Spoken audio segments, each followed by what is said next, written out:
your turn to... Oh, is it for me? Consider yourself fired. Why are you winking at me? Consider yourself fired. Hello, and welcome to the JT and Drew Show. I'm JT. And I'm Drew. And we're two nobodies talking about nothing. Consider yourself fired. It's like a half a hair off. Yes. Not quite a back hair, because those are kind of long these days, but yeah. Well, that was... Oh, are we on? We are on back hair. Oh. That is terrible to hear. Yes. Yeah, I would not like for that to be on the show, but it's already on the show. Welcome back, bud. It's been a while since you braided it, so we won't tell that part. Yeah. Okay. Anyways, how have you been? Did you have a good weekend? You know, it was there. Not a lot going on. I heard a couple of things that we need to discuss there, sir. Oh, sounds like a talk is about to happen. Yeah, it is, yes. What was her name again? Which one? I kid. Oh, yeah, me too. No, man. So, have you heard... The Muffin Man? No, that's Do You Know. There, let me see if I can do it. Yeah. Do you know the Muffin Man? The Muffin Man. I can't. My voice doesn't. The Muffin Man. Ooh, that went dark quick. That Muffin Man lives in the crypt with the lady from the BX. Yeah. Hashtag sorry, not sorry. No, that's 100% Hashtag not sorry. Hashtag you know if you know. Yes, sir. I unfortunately know. But have I heard what now? Oh, have you heard Zelensky? Oh, I know that name. Yes. Vladimir Zelensky, comrade. Yes, Comrade Zelensky from near the motherland, yes? Yes, near the motherland. That's a terrible, I can't do Russian. Yeah, me neither. I'm better at Scottish. Especially when your mother's telling stories about me again. I love it. So Vladimir Zelensky almost got tied up there. He's been traveling, man. You hear he's out of the country. He's traveling. He's trying to sell Ukraine to the world. Yeah. I recall a while back when he came out to, what was it, the Video Music Awards or Music Video Awards or some Hollywood thing he came out to, red carpet event. Yeah. And it's like, oh, I thought you guys were in the middle of a war. What are you doing over here visiting this event? Yeah, so he is out and about with world leaders trying to convince them that Ukraine is making headway in this war. I thought Ukraine was winning. Like, from all the media we've seen, you would think, like, yeah, Ukraine won like 10 years ago. Yeah, well, that's what you would think, because the media wants you to think that. However, the latest polls is that Ukraine, at least in Bakhmut, I don't know if you've heard of that town, Bakhmut. No. But it has been brought up in the news lately. As of yet, and as of this recording, they have one block left of that city. The Ukrainians have been kicked out of Bakhmut. Oh, okay. Yeah. However, but Zelensky is saying that's not right. The Russians aren't in Bakhmut. We own Bakhmut. What? So the latest information. Okay. From not great sources, and like they're very pro-Russian, but they have said And some YouTubers out there have said, who are following this a lot more than I am, have said that Bakhmut has fallen and it is now under Russian control. That doesn't sound very promising.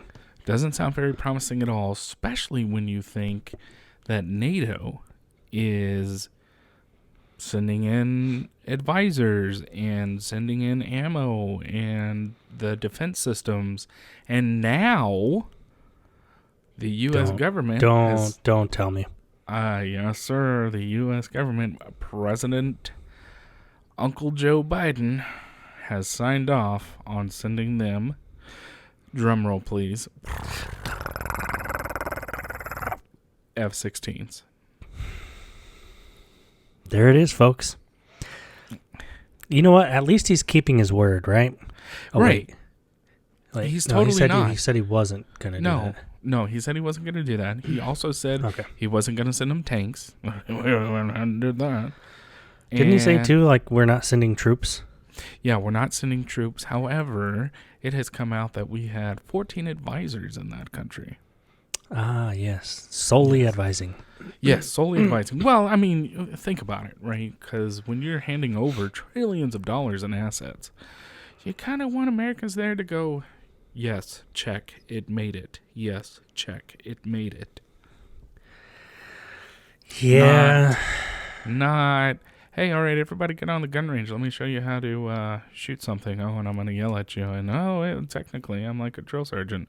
But they keep, the rhetoric is that this is Putin's war. Putin's war. And nobody else is involved. Especially not America. However, if we're not involved, what do you call us funding this war, essentially? What do you call us giving them, like you said, supplies, equipment, ammunition, tools, weapons? I mean, everything under the sun except for maybe not having troops on ground deployed to be in this conflict and declaring an actual, war or a campaign or something to that nature. Yeah. I mean, that's like the old, I'm not touching you, but I'm touching your shirt, but I'm not touching you. Yeah, but hey, don't tell Mom. Come on.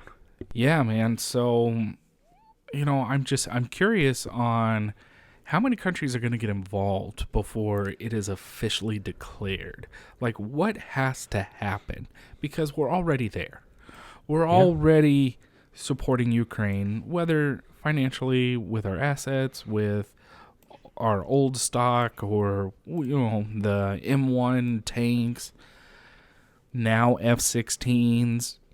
Like, when is war officially going to be declared? Because we're highly invested in this, and you can't say, well, it's about the old Cold War and all of our enemies and that, and blah blah blah. You can't do that. Like, at this point, it's we are either in it or we're not.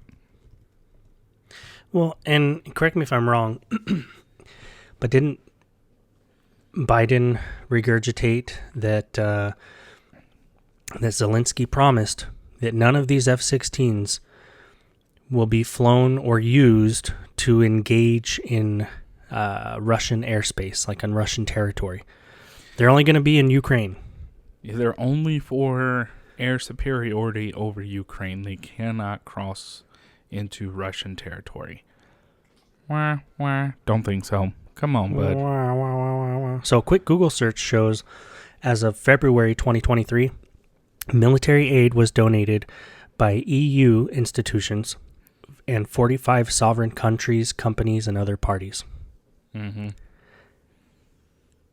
This, and I'm not trying to compare apples and oranges, because that's I guess what it is.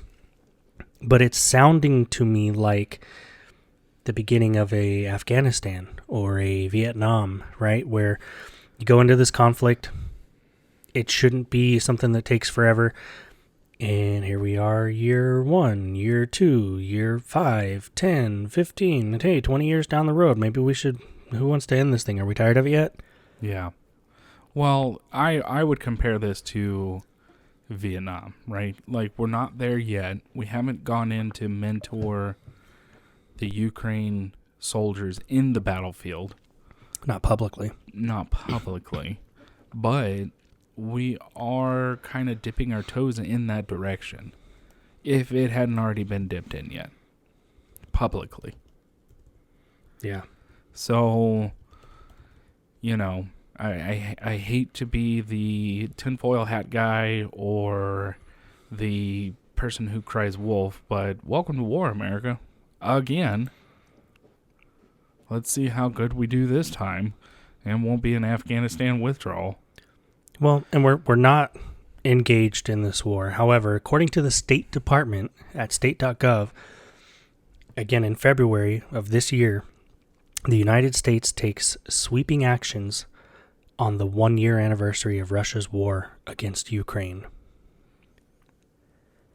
Okay. What are we sweeping? Dust under the rug? Hmm.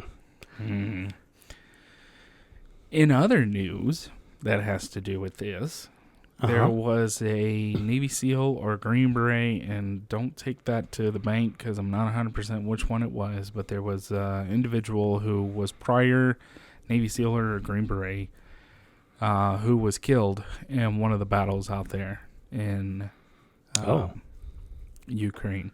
I don't know his name. I know that his family has been notified.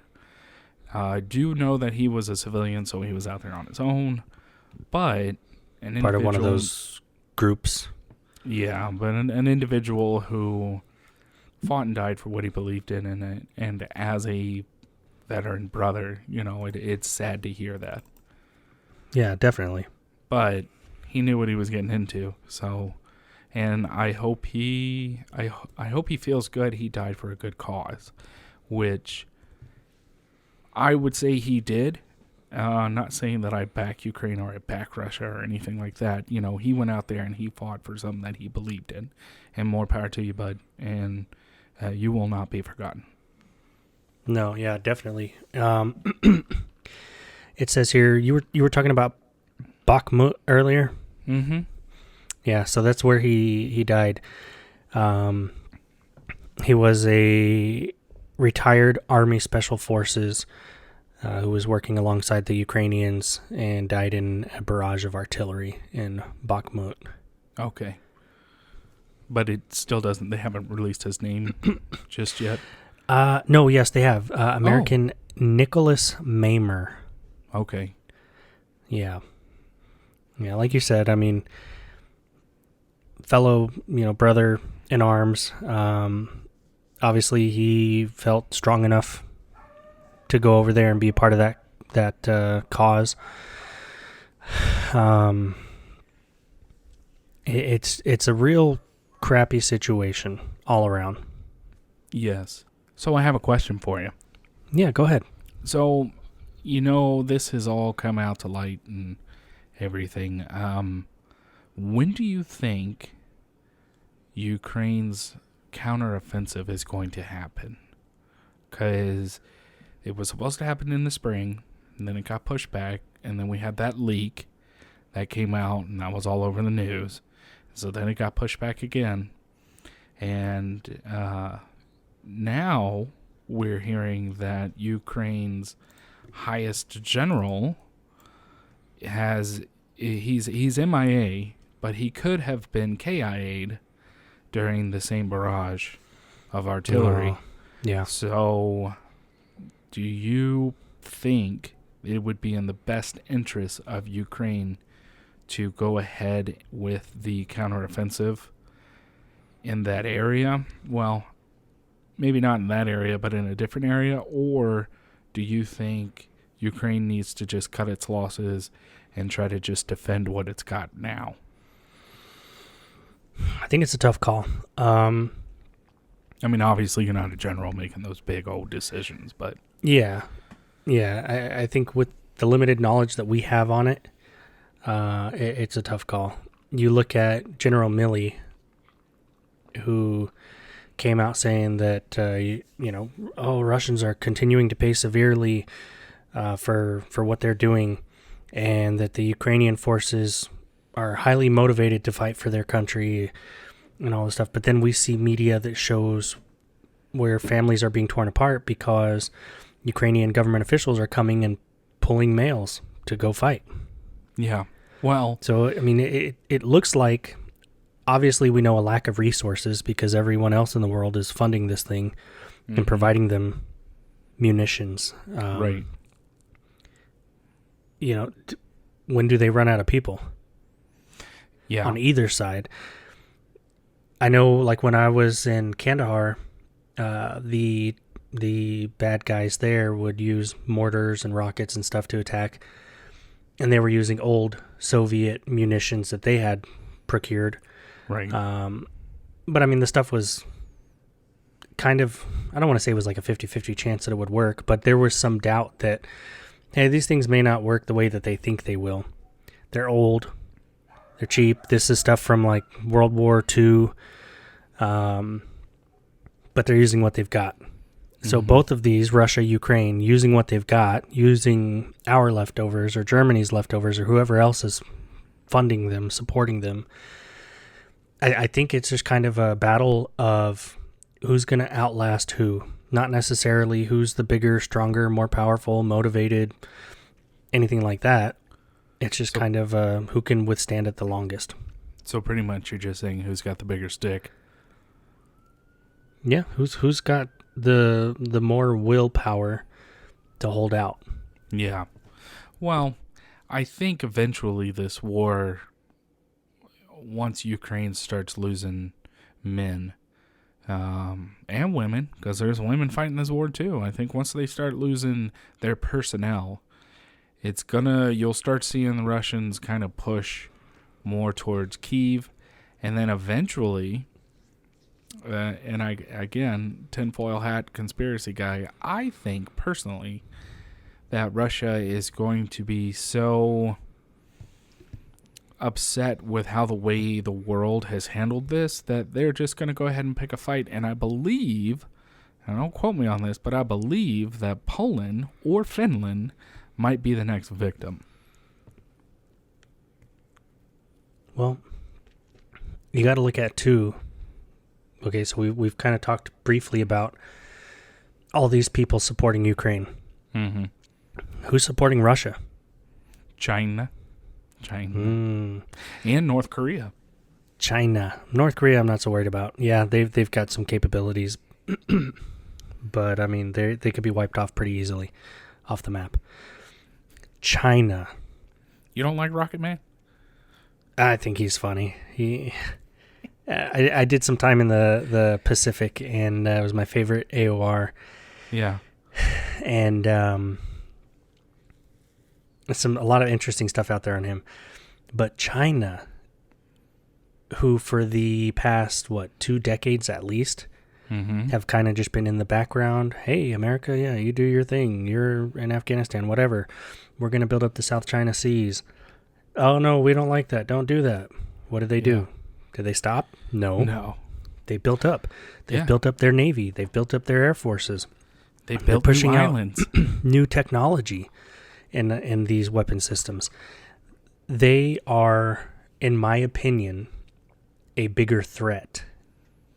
Now, if that bigger threat is backing the current threat, which would be Russia,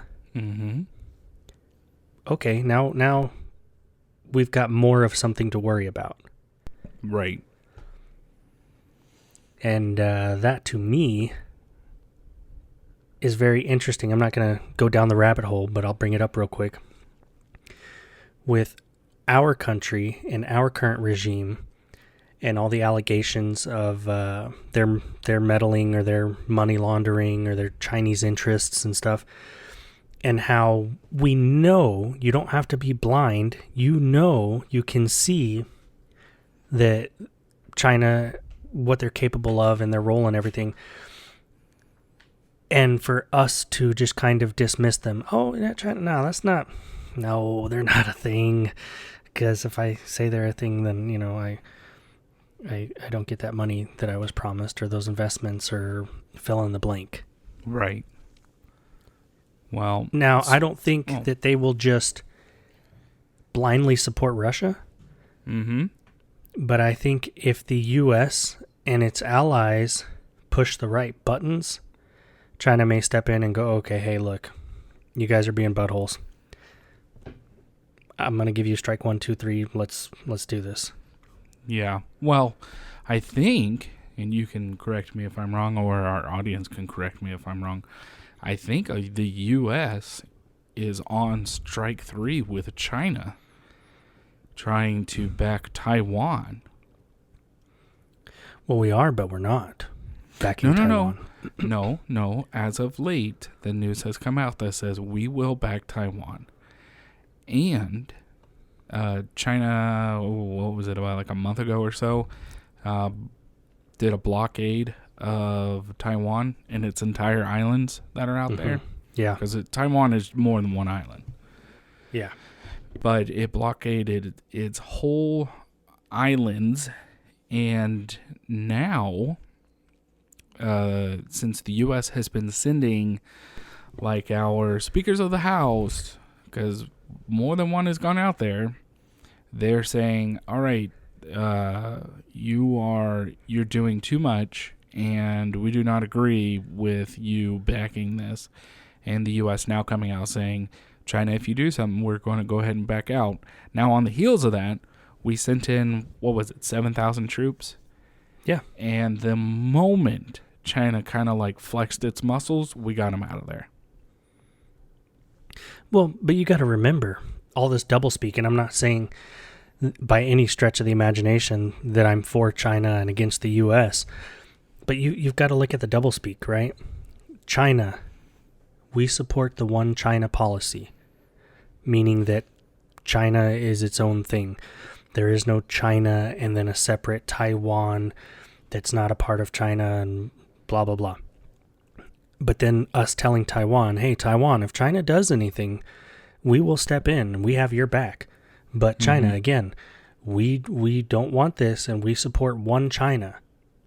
Well, which is it? Hey, I go to the Cowboys-Eagles game. I'm a Cowboys fan. I really want the Cowboys to win. But if the Cowboys win, I mean, I don't necessarily support that. You know, I'm just a neutral football fan. Well, Yeah. No, which side of the freaking aisle are you on? Pick one.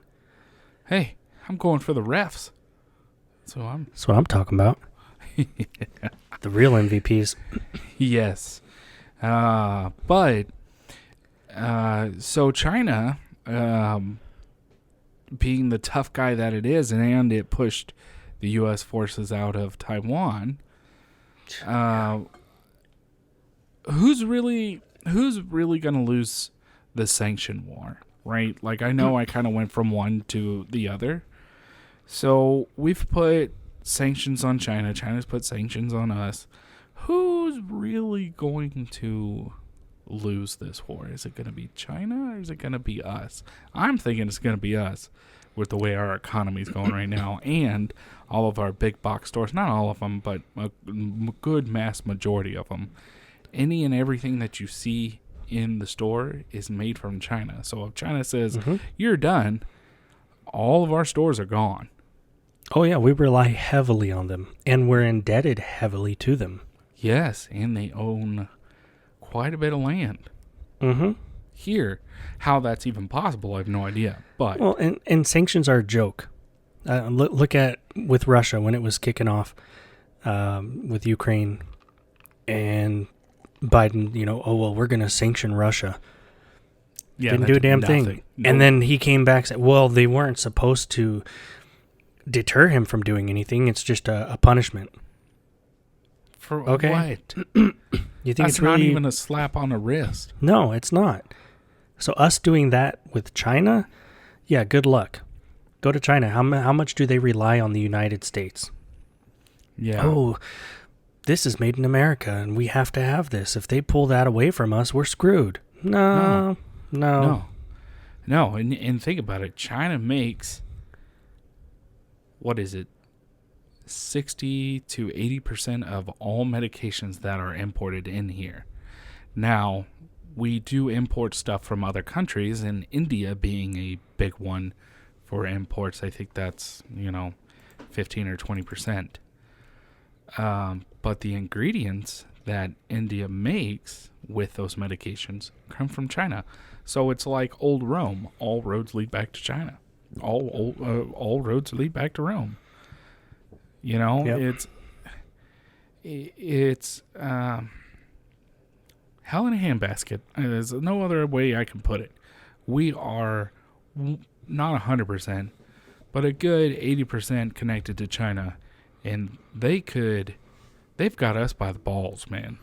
Well, and what are some of the things that we're focusing on? What? What are some of the things that we're focusing on as a military? Critical race theory. Don't hurt people feelings theory. We heard that one video the other day where the guy was like talking about how, you know, we outdo any of our opponents in critical race theory. What is that? The DIT or whatever the new thing that they call it. And how our opponents could give two craps about that. Oh yeah.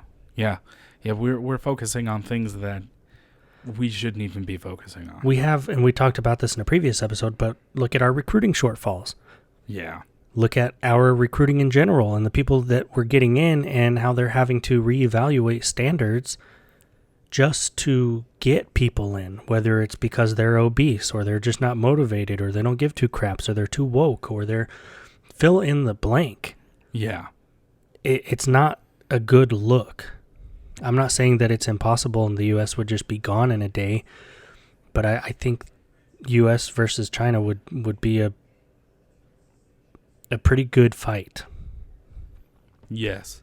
And China makes all the chips, all the electronic chips that I'm talking about Doritos, but, you know, like all the technological, all of our cyber stuff, all of everything. China makes all that stuff. Look at COVID. COVID hit, and what happened to car sales? Plummeted. You know, we are not getting the chips from overseas because of shipping issues right now with COVID and all this junk. I mean, just one pandemic, so-called, and America, like you said, was grabbed by the cojones and on lockdown for the most part. Oh, yeah. Yeah, well, a lockdown that wasn't even necessary to a vaccine that was forced to everybody that wasn't necessary. Nothing was ever put in policy. It was all talked out by the secretary, the press secretary, and whatever that individual said happened, like, by the end of the week. Mm-hmm. So nothing was ever policy, but if you don't get it, you're a bad guy. Mm-hmm. Anyways, we're not going down that rabbit hole. That's another story for another time. Yeah. Or, well, we talked about it in the last season. So if you want to hear it, check out the last season. Yes, please do. And I'm going to do a shameless plug. If you are listening and you haven't already liked or subscribed to any of the platforms, then please do. It really helps us out. If you are subscribed and like a couple of the platforms, go check out the other ones and like and subscribe to those too, because that helps us out. Yeah. We're constantly pushing new material out, whether it's full episodes, YouTube shorts, skits on Facebook, what have you. So we have lots of new stuff coming out all the time. Yeah, all the time, and we're getting a bigger presence on there. So, you know, if you like what we do, support us, help us out. Yeah, help a brother out. And if you don't, you're racist. Well, that's said by Drew, not me. JT told me to say that. I did not. If you like our stuff and you think it's worthy, share it with your friends or family. You know, and let them comment on it, because we would love to get interaction. I think this season, you know, we're early in, but this season we've gotten some few comments, some few feedbacks, and are grateful for it. And we will discuss that in another video. Yeah. Yep. But this has been a great episode. I appreciate you bringing up these topics, you know, these updates. The world, as we've said many times over, is a crazy place right now. It is. And it seems like it's just getting crazier and crazier. Yep. And There's nothing we can do about it. We are not in charge, but we can sit here and talk about it, and hopefully you'll sit here and listen to it. Mm-hmm. Great show, bud. Yeah, great show.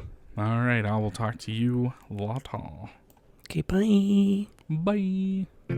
As always, we'd like to say thank you for stopping by and listening to the podcast. Yeah, we realized that you could have been doing anything way more productive, but you chose to waste your time with us. We look forward to talking about absolutely nothing with you next time. If you have any questions or topics you'd like us to cover, please email us at jtandrewshow@gmail.com or visit our Facebook page at www.facebook.com/jtdrewshow.